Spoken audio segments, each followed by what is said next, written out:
Hey everyone, welcome back to Here in Apologetics. I am so pumped that you're joining us today to have Dr. Andrew Brenner. He's an assistant professor in the Department of Religion and Philosophy at Hong Kong Baptist University. Today we're going to be talking on Andrew's recent book, Personal Ontology, Mystery and Its Consequences. So looking at the mind and the soul, substance dualism, all kinds of stuff. So Andrew, thank you so much for joining me. How are you doing? Doing all right. Thanks for inviting me back on. I Mhm. appreciate it. Looks, yeah, like an interesting talk. hmm Yeah, for sure. And I'm really looking forward to today. We've talked before. And just to get things refreshed, Andrew, do you want to talk a little bit about like who you are, what you do, things like that? Yeah, just brief background. I'm in the Department of Religion and Philosophy. I'm mostly on the philosophy side, so I work in philosophy, mostly metaphysics, also some other areas like philosophy of mind, philosophy of science, philosophy of religion, a little bit of ethics, a little bit of Buddhist philosophy. And then I just published this book on personal ontology. It's my first book. And yeah, I'm excited to talk about it. So, what is this book, Personal Ontology, all about? Well, it's in metaphysics. Okay, so in metaphysics, philosophers often talk about personal identity. Usually, they mean personal identity over time.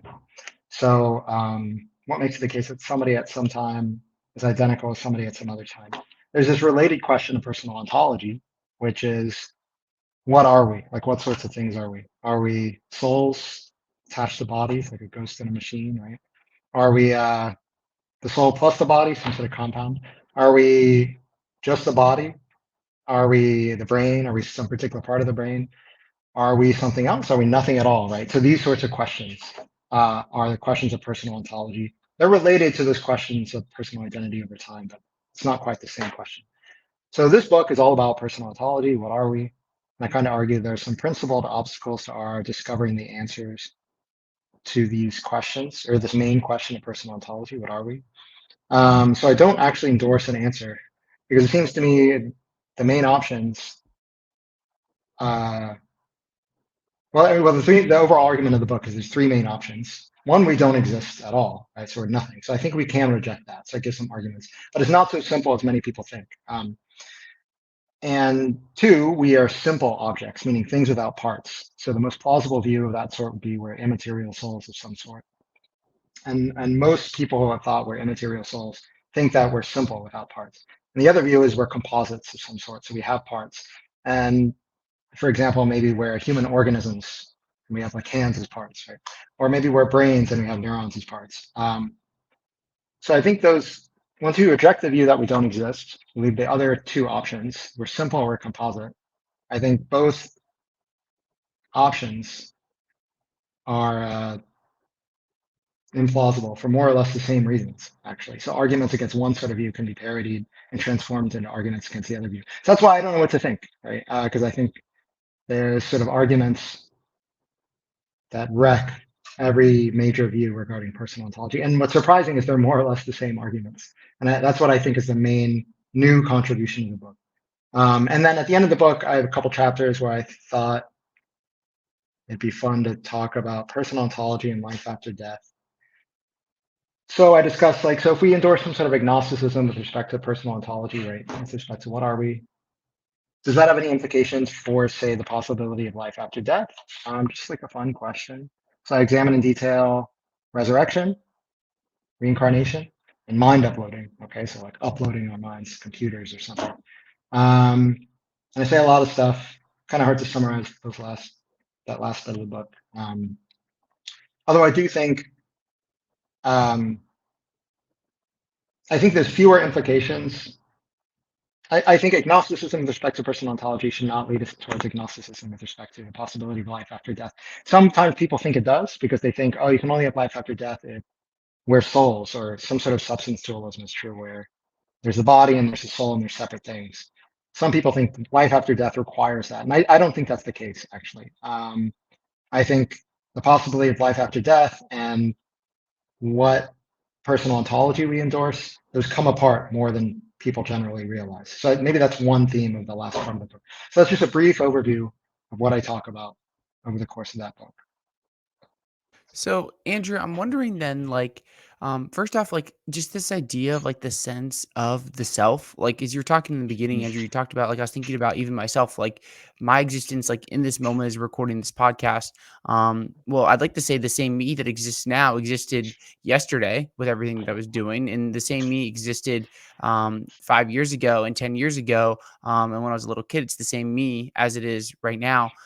What is this idea of self and like the idea that like we are the same person over time, or maybe we aren't the same person over time? Can you elaborate a little bit on that? Um, yeah, well, this is connected in a couple different ways with the discussion of my book.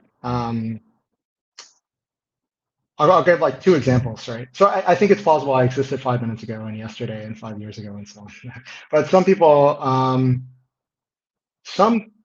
people argue, say, if I was an immaterial soul, for example, then I couldn't know that. I couldn't know that I was the same soul in this body that was here 5 minutes ago. Or I couldn't know that if I'm talking to you over the course of 5 minutes.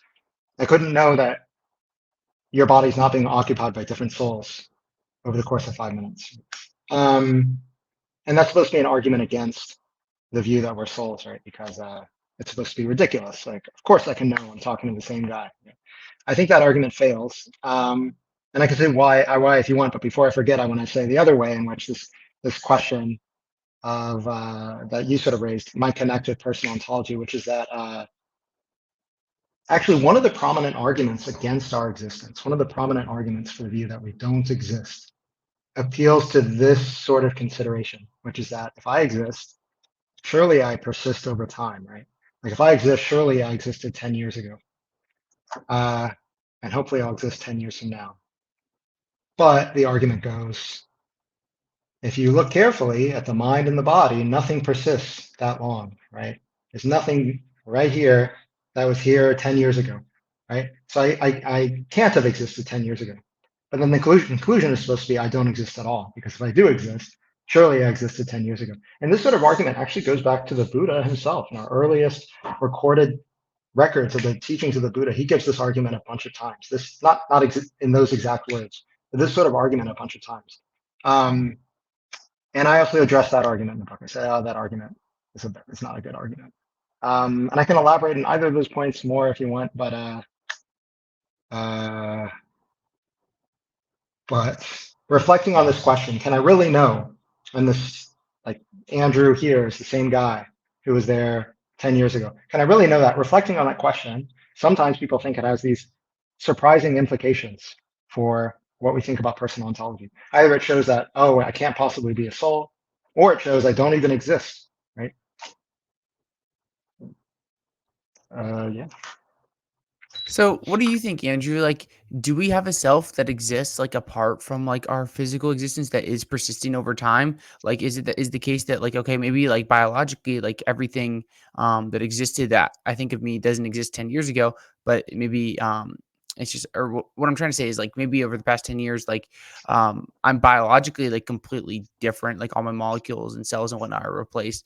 But maybe my soul or something still exists. Like, what do you think? Like, is there a self that exists apart from our physical existence? So I think the term self, I think the best way to use it, it's used in a ton of different ways in philosophy and like psychology and related fields. And it can get really confusing. When I use the word self, I just mean me. So, so one way to interpret your question is, uh, did I exist 10 years ago? And if so, does that require that I have some sort of non-physical component that existed 10 years ago and that exists now? So the first question, yeah, I did exist 10 years ago. It would be really implausible that I was replaced. That there was that guy back there 10 years ago, and they're not me, right? Because then at some point they have to be swapped with somebody else, and why would that happen, right? So like that's like the basic objection. It's just there's no reason to think that swap happened. There is this concern though. Well, look, if you look at my mind and my body, they're constantly changing. Like I used to have all this hair up here, and now there's this blinding light off the top of my head because there's no more hair there, right? It's distracting you the whole video. Um, so if I existed 10 years ago, how could that be if my mind and my body are constantly changing? Um, I think the answer to that question does not require a non-physical component. There could be a non-physical component, but I think it doesn't require it. So imagine that I'm a soul, like an immaterial soul. Now, as I've said, that view might be true. I'm not rejecting that view. It might be true. Um, on that case, it's not hard to see how I existed 10 years ago, despite the fact that I lost hair and all the parts of my body have changed or whatever. That's not a mystery, right? But on the other hand, suppose I'm not an immaterial soul. Suppose I'm wholly physical. So I'm a physical object with only physical parts, like I'm a body or something like that. Well, I think even then, I could still exist, even if all my parts change, right? Why not, right? So like I would be a composite object. I'm composed of parts, but I don't have to be composed of these exact parts, right? I could swap parts, right? And technically, I've read, I mean, some of our parts haven't swapped, like the enamel in my teeth have apparently been there forever. Parts of my eye have always been there. Parts of my brain have always been there. But ignore that, even supposing all of the parts of my body have been swapped over time. Um, I don't think, I still think I could persist over time, right? Even if I'm a wholly physical object, because like I don't require those parts, right? Just like I could lose a fingernail and I still exist. I could lose lots of other parts and still exist. I don't see why, in principle, that couldn't work. So that's why I think this sort of persistence over time, I think it's works either way, whether we are wholly physical objects with only physical parts, or whether we are non-physical or have some sort of non-physical part like a soul. Either way, it's compatible with Mm-hmm. our So you, persistence over even radical changes. Yeah. so it's like you're cool, like either way, like okay, maybe there is like this physical self, and it's like, but we don't need like some sort of like dualism or idealism, like even like a physical, like even like a physicalist view, you could say, okay, like cool, like there still is a self that persists over time, regardless of whether physicalism is true or obviously if idealism or dualism or something like that is true, then you could see that as well. Yeah, I think that's right. And like one motivation for that would just be, look, it's a lot simpler to think there's one guy here the whole time, right? Suppose like if you swap enough of my parts, suddenly a new guy shows up. I cease to exist and I'm replaced by somebody else who looks just like me. Well, one, why would that happen, right? That just seems like really weird, right? Um, and like this sort of this weirdly complex behavior. Like how often does that happen? Like every 5 minutes, every 5 years, like, right? You're gonna need some like new law of nature or something that's like, oh, if you swap this many parts, that guy's gone and they're replaced by somebody else. I just like, why would that happen? It seems a lot simpler to say it's the same guy that persist over all those changes. But in addition, there's these questions like what parts matter, right? So if I lose my hair, I still exist. What parts do I cease? If I lose those, I cease to exist, right? It just doesn't seem like a non-arbitrary answer to that question, right? Like, oh, if you lose this one little molecule right here, that's the hair that broke the camel's back or whatever. Suddenly you cease to exist. And then you're replaced by somebody who looks just like you. So that just seems kind of weird to me. Like I just think it's a lot simpler to say, even if I'm a wholly physical object, I could persist over those sorts of changes. Um, which is not to say I am a wholly physical object. The whole point of my book is I don't know. I don't know what to say about that.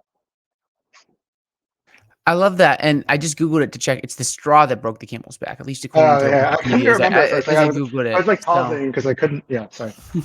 well, no, I'm in the same way. I'm like thinking this for Google because I would have kind of forgot that as well. So Andrew, you spend a lot of time in your book talking about like substance dualism. I'd love to like sketch on that briefly before we get into like, I'd love to talk about some of these different ideas about like resurrection and reincarnation or digital uploading. Andrew, what are some of the arguments against substance dualism? What are the arguments for substance dualism? I know you wrote a lot about this, and I'm asking you to summarize it very briefly. But like, what do you got here? So one argument for substance dualism, actually, I kind of just mentioned, right?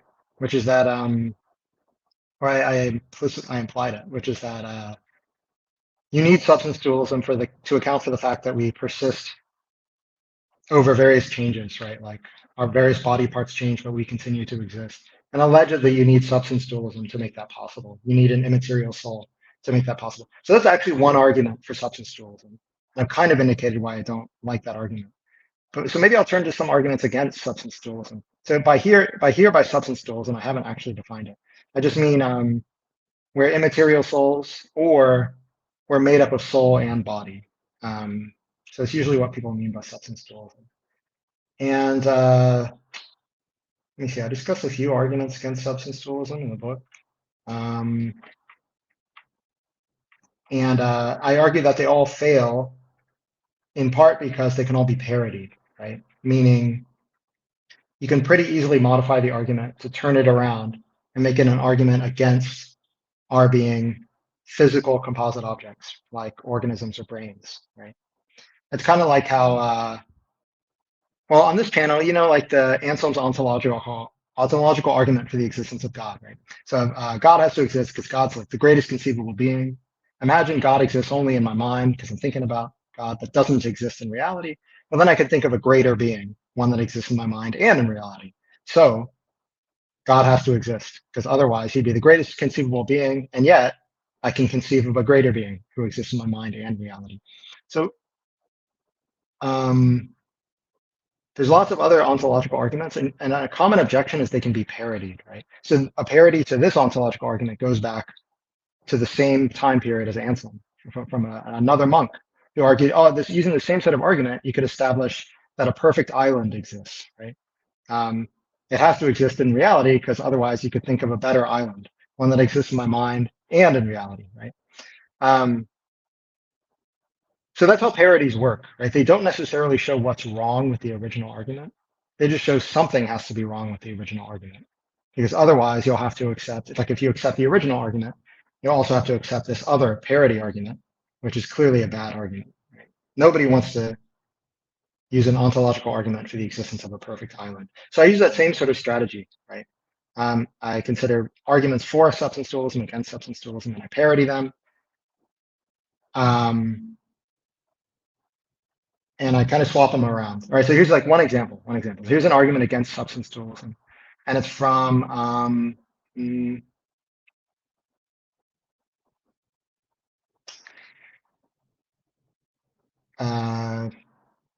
thinking of one that's simple to state. Yeah, so here's a very common argument against substance dualism. So we know that our various mental states are correlated in systematic ways with what goes on in our brain, right? So so you like the fact that I'm awake and conscious right now is associated with certain brain activity. If I was sleeping and totally unconscious or sleeping in a dream, I'd have different brain activity, right? Or if I take hallucinogenic drugs, that will cause certain changes in what's going on in my brain, which will have reliably can be expected to cause certain changes in my mental states, right? Maybe I hallucinate. So we know there's these systematic correlations between what happens in the mind and what happens in the brain. And allegedly, this is a big problem for substance dualism. It's usually not spelled out what the problem actually is, right? Because like substance dualists know about these systematic correlations, right? It's not a surprise, right? They know about this stuff. They've known about this stuff for literally thousands of years, right? Like you bop somebody on the head and they're going to feel pain or go unconscious. You hit somebody in the head hard enough. Like people have known that forever. So what is the problem for substance dualism? Usually it's not spelled out. I think we could spell it out like this. These systematic correlations between what happens in the brain and what happens in the mind, they're not totally incompatible with substance dualism, right? They're not flatly incompatible, but they're not predicted by substance dualism. Like as far as substance dualism is concerned, maybe my mental states are systematically correlated with my brain states. Maybe they're not. Maybe they're systematically correlated with something else. Or maybe they're not systematically correlated with anything in the physical world, right? That's how, like, if there's disembodied spirits, that's presumably how it is for them. Right? So substance dualism is compatible with the systematic mind-brain correlations, but it doesn't predict it. And that's why maybe it's some weak evidence against substance dualism, because there's an alternative view that allegedly does predict it. So if I just am my brain, or I just am my body, which has the brain as a part, then allegedly it's not surprising that what goes on in my mind is so closely correlated with what's going on in my brain, right? Because I am my brain, or I am my body, which has the brain as a part. So I think that's the best way of making sense of the objection to substance dualism, that there's these mind-brain correlations, and they're not flatly inconsistent with substance dualism, but maybe they're like a little surprising, right? There's no particular reason to expect them if I'm an immaterial soul, right? Here's the parody. Okay, I think this literally, almost pretty much the exact same problem affects the alternative view. So assume that I'm a composite physical object, like my body, or even like my brain. Um, there's some physical events happening in my brain, some neurons firing, some subatomic particles that make up those neurons. They're doing stuff, whatever's involved in this physical brain activity that's happening right now. And and but let's talk on the level of subatomic particles. Well, I'm not a subatomic particle on this view, right? I'm a thing composed of subatomic particles. So you could ask, well, why is it the case that the mental states I have are so systematically correlated with what's happening with these other objects, these subatomic particles that aren't me, right? Um, so notice it's exactly the same sort of question we asked the substance dualist. Why is it the case that what happens in my soul, this immaterial object, is so systematically correlated with what's happening in these other objects, these neurons in this brain? Okay, we're asking the exact same sort of question. If I am a brain, or if I'm an organism or whatever, why is it the case that my mental states are so systematically correlated with what's happening with these subatomic particles in my brain? Okay. And I could say the systematic correlation is not flatly inconsistent with me being a brain or an organism, but it's not predicted by my being a brain or an organism, right? So suppose that I'm a brain. It doesn't follow just from that my mental states are systematically correlated with what's going on with the subatomic particles in my brain, okay? Um, it may very well be that my mental states are systematically correlated with what goes on in my computer or what goes on in your brain or some other object, right? Um, the mere fact that I'm a brain or an organism or whatever does not entail all by itself that my mental states are determined by what's going on in the subatomic particles in my brain. That's my point, right? And I think there is a story to tell about why what happens to the subatomic particles causes me to have certain mental states. You're going to need like psychophysical laws, laws linking physical states, particles or whatever with mental states. But the substance dualists can say the exact same thing. They'll just say, hey, I also have psychophysical laws that link what's happening in the neurons in my brain and my mental states. Okay. Now I was trying to pick a simpler argument, but actually that turned out, now that I actually went through every step, it sounded a little more complicated than I thought it would. Maybe if I have time, maybe I can give one simpler example. Okay. So remember earlier I said some people think if I'm an immaterial soul, how can you be sure the same guy you're talking to now is the guy you were talking to 5 minutes ago, right? Because I'm just a soul, and like I'm a ghost in a machine, ghost in a shell. I'm just a soul occupying this body, right? For all you know, it could be a different soul from the one you were talking to 5 minutes ago. How do you know? There's no way to know. And allegedly, that's a problem for substance dualism. Well, I think literally like the exact same problem comes up if I'm a brain or an organism. Okay. Let's say I'm an organism. I have all these physical parts. How do you know these parts compose the same organism they composed 5 minutes ago? Right? How do you know they still compose any organism? Maybe it's just the parts and they no longer compose an organism. Yeah, so for all you know, the parts of my body composed some organism 5 minutes ago, and you were talking to them, and then that organism was swapped, and now they compose a different organism. Okay, how can you know, right? So allegedly, if it's problematic for the substance dualist, how do you know the person you're talking to now is the same person you were talking to 5 minutes ago? If that's a problem for substance dualism, it seems like the exact same problem comes up if I'm a body or a brain or some other composite physical object. It seems to me like literally pretty much the exact same problem. So that's a simpler example of how this common argument against substance dualism, I think, can be flipped around and parodied pretty easily and turns into an argument for against the opposite view, that I'm a physical object of some sort, like a body or a brain. So that's just a couple examples of the sort of thing I do here in this book. Yeah, thank you, Andrew. That's really helpful. What I'd love to do in like this last part of the interview here is talk about these different parts of how I don't know if you want to say like soul or mind. What word would you use in this last section? We're talking about the possible different states. Uh, uh, it's probably less ambiguous if I use the word soul to mean soul. And I probably shouldn't use the word mind at all because it's kind of ambiguous.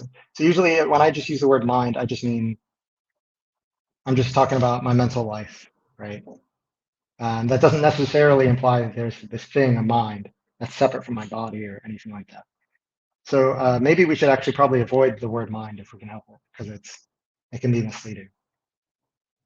Let's talk about how like the soul relates to these different states, these different possible states after death. Because you talked Yeah. about three different ones in the book. So the first one is resurrection. Like, how does you think the soul could relate to the idea of like resurrection? Yeah. So sometimes, so the standard, a standard view of the afterlife in like Judaism, Christianity, and Islam is after death, we'll be dead for a while, and then we'll be resurrected, and that's the afterlife, or the life after the afterlife, or something like that. Resurrection. So we'll have new bodies, or maybe the same body. Like we'll have bodies, right? Um, we'll come back to life, just like Jesus, right? That's the idea. Um, and sometimes it's claimed, this view can't possibly be right unless substance dualism is right, unless we're immaterial souls of some sort. Because look, when I die, my body decays, it's scattered to the winds, right? It turns into dust. How could you bring that back? How could you bring this very body back? Like if I am a body, for example, how could you bring me back? Because that would require recreating this body, even though it's turned to dust, right? And allegedly you can't do that. But if I'm a soul, it's pretty easy to see how you could bring me back, right? Just create a body that looks like this one and pop the soul into it, right? Uh, that's why resurrection is supposed to be easy. And I just argue, I feel like resurrection could work out either way. I don't really see it's a problem if we're immaterial souls or physical objects like bodies or organisms or brains. I think either way, resurrection could make sense. I don't see why not. Uh, and that mainly consists of just like addressing arguments for the other view, right? That say you can't bring back a body or a brain or whatever after it's decayed. And I just feel like those arguments just don't carry any weight to me. I could give an example if you want, but I know where I'm mindful of the time. Yeah, well, I mean, I think that like even like we have time, like thinking about like the physical, like it seems like if we have like a substance dualism or idealism, something like that is true. Resurrection just seems very straightforward, and even like under like say like physicalism is true, and our soul is like a part of like an emergent like physical process or something along those lines. It just seems to me like okay, well, we have an infinite God. Like, why isn't there a way that self could continue, that soul could continue? I don't know. Yeah, I I, That's just what I feel. yeah, it's interesting. There's a passage in the Quran that makes exactly that point. It's like, look, God made me the first time. Like, who are you to say God couldn't do it again, right? So, like, decay after death. This is God we're talking about, right? He can do whatever he wants. So, if he wants to recreate the same body, what's stopping him, right?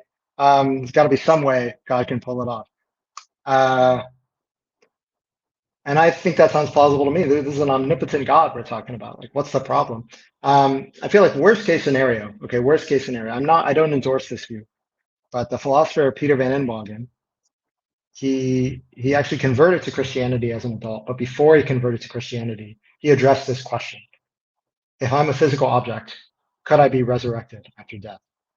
And he argued the only way he could think for that to work is if, like, when I die, God replaces my body with a fake and like keeps the original for safekeeping somewhere, and then brings that body back. Um, and like that sounds a little silly. I think that like God doesn't need to resort to that. But worst case scenario, like God could do that, right? I don't see why not. God really could if that's like really the only way to resurrect me. So I feel like worst case scenario, that's like the backup plan, even if nothing else works. So what about then, Andrew, like this idea of like reincarnation? Um, how does this relate then to like the soul and after death? Like, what are your thoughts here? Yeah, same thing. So, or I say some similar stuff. So some people generally assume if reincarnation was real, it would require substance dualism. And it's easy to see how it works. I'm in this body. I'm a soul. I'm not the body. I'm a non-physical object of soul. And then I die, and then I go to a new body, in like a little baby or whatever. And I have a new life, and that's reincarnation. So it's easy to see how that would work if substance dualism were true, if I was an immaterial soul. But I think even if I'm a physical object, let's say I'm a body, feel like it could still work, right? So if I'm a body, I'm composed of these physical parts, right? And reincarnation could just be the next life, I'm composed of some new parts, right? some different parts, but it's still me, right? They still compose me. I just don't see any like obvious barrier to that happening. I do think there's some other concerns about reincarnation, but I don't think that concern is a real issue. And in fact, actually, so one conclusion here, which I think is at least a little surprising. One conclusion I draw is so there's all this alleged evidence for reincarnation, right? Like memories of past lives, like languages people allegedly learned in past lives, or if you died by drowning, then when you're a 2-year-old, you're suddenly afraid of water. Or there's an alleged case where this little 2 or 3-year-old child wanted to kill this guy. Like, I need to kill that man. He murdered me, right? and um, or like wounds on your body where you got stabbed, allegedly, like birthmarks. So there's all these like alleged evidence for reincarnation. Most of them involve like mental states that have allegedly passed from one life to the next, like memories of a previous life, or I hate that guy, or knowledge of languages you couldn't have learned in this life, right? So many people think if we did have good, well authenticated evidence of that sort, like cases where people really did seem to remember past lives in verifiable ways that where they couldn't have possibly have learned this information in their current life, right? Many people think if we had that sort of evidence, it would be good evidence for substance dualism. I don't even think that's true because for kind of an obvious reason when you think about it, like even on substance dualism, like memories are encoded in the body and the brain, right? Memories are not encoded in the soul, right? We know that's pretty much how it works. I don't know all the scientific details, right? But even if I'm an immaterial soul, like memories don't live in the soul. Memories live in my brain, right? That's like if you damage the brain enough, you can remove a lot of my memories, right? That would be surprising if memories are stored somewhere else other than the brain. So I think if you move a soul from one life to the next in reincarnation, that by itself would have no tendency at all to carry memories or other psychological states from one life to the next. For that very obvious reason, that the psychological states are encoded in the body and the brain, not in the soul. So I think even if we did have these cases where we had really good evidence that people had memories or whatever from previous lives, I don't think that would actually be evidence for reincarnation at all, right? At all, right? Because like, how would it be, right? It's not evidence that a soul has moved from one life to the next because memories aren't encoded in the soul. It wouldn't be an argument that a body or a brain has moved from one life to the next. Like it was composed of some parts in a previous life and it's composed of different parts now. Because again, memories are not encoded in the body or the brain. Sorry, they're technically encoded in the parts of the body, in the parts of the brain, right? In the way neurons are connected to each other or whatever. So that's like a somewhat surprising conclusion I think I reach in that section, which is even if we have these sorts of well-authenticated cases of like memories from a previous life, for example, that would be weird. That would be very weird, right? We'd want to look for some explanation for that. Like, how could that happen? But I don't think it would actually provide any evidence, surprisingly, for reincarnation, which I find that's a little surprising, right? I'm not saying it wouldn't be enough evidence to convince us of reincarnation. I'm saying it would be literally no evidence for reincarnation because that's just not how memories work, right? So anyway, so that's one kind of interesting conclusion I argue for. Yeah, that is interesting, Andrew. What about the idea of like digital uploading? Like, what is digital uploading, and how does our soul relate to our possible like digital uploading after death? Um, so this is like a really complicated question. Mind uploading. Could I move into a computer? Could I thwart death by like uploading myself to my laptop or whatever? How would that work? Usually the idea is you get a sufficiently, it's usually some strategy involving like you make a sufficiently detailed copy of me or of my brain or of my psychological states in a computer and you hope for the best. You hope it's me, right? Um, One way to do that is whole brain emulation. You try to emulate my whole brain in a computer and you hope it's me, right? One problem there is as far as we know, or with current and foreseeable technology, the only way to do that, to really get a very detailed map of the brain, is to like slice it a little bit at a time and scan each slice, right? And like that's gonna kill me, right? So like for this to work, I have to already be dead, right? Which if I'm trying to thwart death, that's fine, right? I guess like if I'm already dead. It's just if I'm already dead, the brain might be broken, it might be messed up, right? So anyway, there's all sorts of practical difficulties. That's all I'm saying. There's all sorts of practical difficulties here. But let's say you could create, like, say, a whole brain emulation in a computer of my brain. It's a perfect emulation of my brain. It maps like all the activities of all the neurons and whatever. Would that carry personal identity? Would I have somehow been moved to the computer? And again, some people seem to think this sort of thing this sort of possibility would require substance dualism as well. Some people think that. They say like, if I'm a brain or a body or an organism, well, like you haven't moved any physical object into a computer, right? You just like created a duplicate. You just scanned some information and moved the information into the computer. You haven't moved a physical object in the computer. So if I've been moved into the computer, I must not be a physical object, right? Because you haven't moved a physical object into the computer. So for that sort of reason, some people think this sort of mind uploading, if it did preserve personal identity, it would require that I'm an immaterial soul. I don't think that's quite right, but I'm less confident here because so the book is about personal ontology, but it's about the personal ontology of you and me, flesh and blood people. What are we, right? There's this very interesting separate question, which isn't addressed too much, which is the personal ontology of uploaded minds or simulated minds more generally. And this is relevant if we create an AI that we start to suspect could be like conscious or something like that. You could ask this question, well, what is that AI? Like, what is it? And I think it's just like extremely unclear what to say here, right? There's like a few different options and like none of them seem very good. And in particular, none of them seem like they would be very helpful for mind uploading in practice. So for example, let's say I am an immaterial mind. Like I say, I am an immaterial soul housed in this body. And we want me to be housed in a computer or like a robot body or something like that. That would be mind uploading. And the way we do it is we scan my brain and we try to create a perfect replica of perfect simulation of my brain in a computer.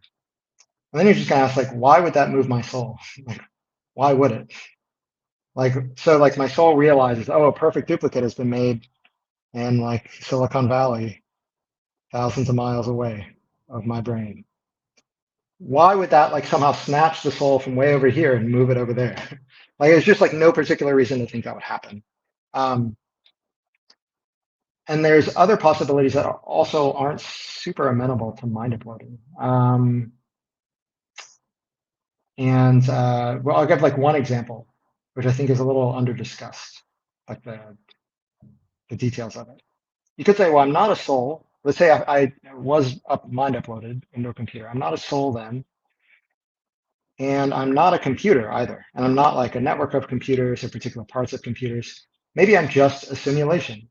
And that's what you should say. I'm just like this new category of objects, simulation. It's not a computer. It's not a physical part of a computer. It's not a network of computers. It's not an immaterial soul. It's like this new category of objects, a simulation. I think the problem there is you get into these surprisingly difficult metaphysical questions regarding simulation. It's like, what is it for something to be a simulation of something else? I think there's no objective answer to that question. When is something a simulation of something else? Like, let's say you want to simulate a battle. You could do that using pixels on a computer screen. You could create like a detailed visual simulation of the battle. You could do that with little toys on a table, right? That could simulate the battle. Or you could have like little rocks or raisins on the ground. That could simulate the battle, right? What makes each of those count as a simulation of the battle is just like the way we approach it. You could say, oh yeah, those raisins, those are soldiers, right? Those pixels, those are soldiers, whatever, right? So it's a matter of the way we think about the way things are set up. In other words, a philosopher might say there's an element of response dependence involved here, or anti-realism involved, in what makes something a simulation of something else. But I don't think personal identity would be like that, right? Personal identity, either I'm there or I'm not, right? You shouldn't say whether mind uploading has worked and it's preserved my personal identity and I moved into a computer. That shouldn't depend on whether people think the simulation is a simulation of me. There shouldn't be any element of response dependence there or anti-realism. It should be an objective matter. Either I'm there or I'm not, right? Either I exist or I don't. But if I'm supposed to be a simulation in that situation, well, again, I think simulations, there's this inescapable element of anti-realism or response dependence. Just like with the example of the battle, what makes something a simulation of a battle depends on how we view the setup.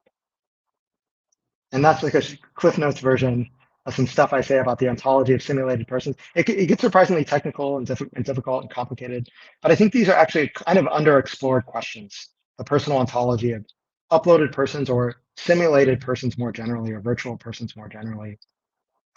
And I think more philosophers need to work on this, especially as we get like these AIs that are going to start wondering, is there somebody in there, right? Is there a ghost in the machine or whatever? We're going to start having to address the ontology of these things. Like, what are they, if anything? So that's just a little bit of what I say about that issue. I guess on mind uploading, it's a lot more tentative, what I say, and I draw less firm conclusions. It just seems like kind of a conceptual mess. It's like kind of unclear what to say about any of this stuff. It gets kind of complicated. Yeah, it definitely sounds that way, Andrew. And thank you. I think you did a Yeah. really good job of briefly sketching out like what mind uploading, not digital uploading, is. So thank you Yeah. for that. Andrew, is there anything like you want to say here to like wrap up before we start to close up here? Uh, if you're interested in the book, academic books are like super expensive often when they're first published. So the main audience is academic libraries. So if anybody is listening and they're interested in checking out the book, but you're not a millionaire or whatever, just email me and I'll email you a copy of the book. So that's what I want to say. Well, Andrew, thank you so much for coming on the podcast. I really appreciate you and everything you're doing. I'll leave a link down below to the book. And yeah, thank you everyone for listening to Heater Projects. We appreciate you and your time. And if you value Heater Projects, be sure to like, subscribe, all that fun stuff. You can support the podcast at patreon.com/Apologetics. But Andrew, as always, I really enjoyed talking with you. I feel like we got deep, but there was a lot of stuff that like I think is accessible for people to like, hear and understand. So thank you so much for communicating so clearly. Thanks for having me on. It's great. Anytime. Well, thank you everyone for listening. I hope you have a good one and God bless. We'll catch you next time.